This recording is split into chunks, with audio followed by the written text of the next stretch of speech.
அண்ணன் நிர்மல்குமார் அவர்கள் பேசிய சில விடயங்கள், அதாவது எலக்ட்ரிஷியனாகவும் ப்ளம்பராகவும் ஆகணுங்கிற அந்த கோரிக்கை வச்சுருந்தார் பார்த்தீங்களா, அவர் அட்வைஸ் பண்ணியிருந்தார்ல, அந்த அறிவுரைக்கு ஒரு விளக்கம் நான் சொல்ல விரும்புகிறேன். என்ன காரணம் அப்படின்னா, ஒரு மருத்துவர் ஆகணும் அப்படிங்கிறதுக்கு அவனோட உழைப்பு என்னவாக இருந்திருக்கும், அவர் எத்தனை மதிப்பெண் எடுத்திருப்பார், இதெல்லாம் சிந்திச்சோம்னா அவர் குறைஞ்சபட்சம் எனக்கு தெரிஞ்சு 570 580 மார்க் எடுத்துருக்கணும். அந்த மதிப்பெண்ணாச்சும் பெற்றிருந்தா தான் அவங்க வந்து மருத்துவராக ஆசைப்பட்டிருப்பாங்க. இல்லை அவங்க வந்து நீட்டு பரீட்சையில் வந்து அந்த நீட் தேர்வில் கட்டாயம் அவங்க வந்து பாஸ் ஆகிருப்பாங்க. மதிப்பெண் எவ்வளோ எடுத்திருப்பாங்கன்னா கொஞ்சம் முன்ன பின்ன இருந்திருக்கலாம். இதன் அடிப்படையில் வந்து உங்கள்கிட்ட சிபாரிசுக்கு வந்திருக்கலாம், இல்லை ஏதாவது ஒரு அறிவுரை கேட்க கூட வந்திருக்கலாம். ஆனால் அவரவர் படித்த படிப்புக்கு ஏற்ற வேலை, வேலைக்கேற்ற ஊதியம், அவரோட திறமையை பொறுத்து தான் அந்த வேலைவாய்ப்பு அவங்க கல்வி கற்கணுங்கிறது விருப்பப்படுறது. அவர்களின் திறமையை பொறுத்து தான் அவங்க வந்து கல்வி கற்கணும், அதுக்கு தகுந்த வேலைவாய்ப்பு பெறணும் அப்படிங்கிறது. அப்போது இங்கே பார்த்துக்குங்க, திறமை.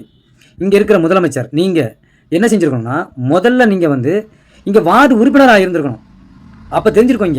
இங்கே ஒரு ஊராட்சி மன்ற அலுவலகத்தில், ஒரு ஊராட்சி மன்றத்தில் இங்கே நீங்கள் வந்து வார்டு உறுப்பினராக இருந்திருந்தீங்க அப்படின்னா, இங்கே நடக்கிற ஊழல், ஒரு ஊராட்சி மன்ற தலைவர் இருக்கார் பார்த்தீங்களா, அவர் சம்பாதிக்கிறத விட ஊராட்சி மன்ற கணக்காளர் கிளர்க் இருக்காங்க இல்லையா, அவங்க தான் அதிகமாக சம்பாதிச்சிருக்காங்க ஒவ்வொரு ஊராட்சி மன்றத்துலையும். நீங்கள் போய் பாருங்கள், கொஞ்சம் போய் நீங்கள் பார்த்தீங்கன்னா தெரியும். இல்லை ஒரு கவுன்சிலர், வார்டு கவுன்சிலராக இருக்கும்போதும் சரி, அவங்கெல்லாம் சம்பாதிக்காததை ஒரு கிளர்க்கு சம்பாதிக்கிறாரு. ஒவ்வொரு ஒன்றியத்துலேயும் ஒவ்வொரு ஊராட்சி மன்றத்துலேயும் கிளர்க்கு சம்பாதிக்கும் போது அந்த ஊழலை ஒழிக்கணும். நீங்கள் ஊழல் ஒழிக்கிறதுக்கான வேலையை பாருங்கள். நீங்கள் உங்களோட தகுதி, உங்களோட அதாவது டேலண்ட்னு சொன்னால் உங்களுக்கு தெரியாது, தகுதின்னு சொன்னால் தான் இன்னும் நல்லா சொல்ல உங்களுக்கு புரியும். உங்களோட தகுதி, இங்கே இருக்கிற முதலமைச்சரோட தகுதி என்ன தெரியுங்களா, வார்டு உறுப்பினராக இருந்திருக்கணும். அதுக்கப்புறம் பஞ்சாயத்து தலைவர், கவுன்சிலர், சேர்மனு இப்படின்னு நீங்கள் உங்கள் பதவிகளை கணக்கிட்டு போயிருந்தீங்கன்னா, அந்த நீங்கள் இப்போ உட்காந்துருக்கீங்களா மதிப்பு மிக்க ஒரு பதவி, அந்த பதவியோட வேல்யூஷன், அதோட தரம் என்னங்கிறது உங்களுக்கு தெரிஞ்சிருக்கும். அது தெரியாதனால தான் நீங்கள் இப்படி ஒரு கருத்துக்களை சொல்லிட்டு இருக்கீங்க. நாங்கள் நாம் தமிழர் கட்சி சொல்கிறோம், படிப்புக்கேற்ற வேலை, வேலைக்கேற்ற ஊதியம், அன்பான ஒரு வாழ்வு, இதுதான் வந்து சரி.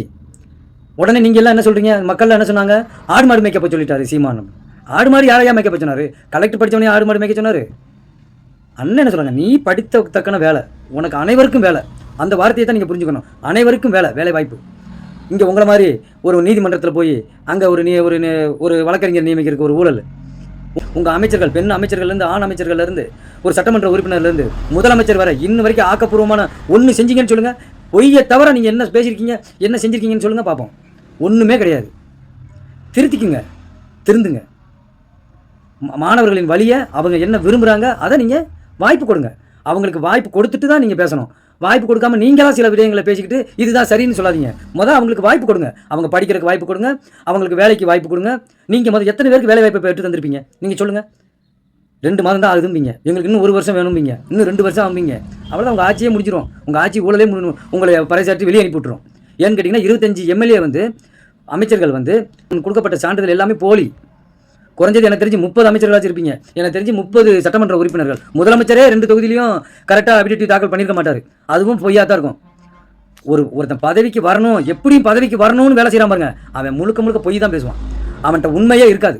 வேணா பாருங்க, அவன் பதவிக்கு வந்ததுலேருந்து அவன் பதவி விட்டு வெளியேறி போகிற வரைக்கும் அத்தனையும் பொய், பித்தலாட்டம், ஃப்ராடு, ஊழல், லஞ்சம் எல்லாம் பெருகி தான் கிடக்குமே தவிர இந்த இதில் ஊழலற்ற ஆட்சி உங்களால் கொடுக்க முடியாது. நீங்கள் ஊழல்வாதிகளாக தான் திகழ்வீங்க. நன்றி, வணக்கம்.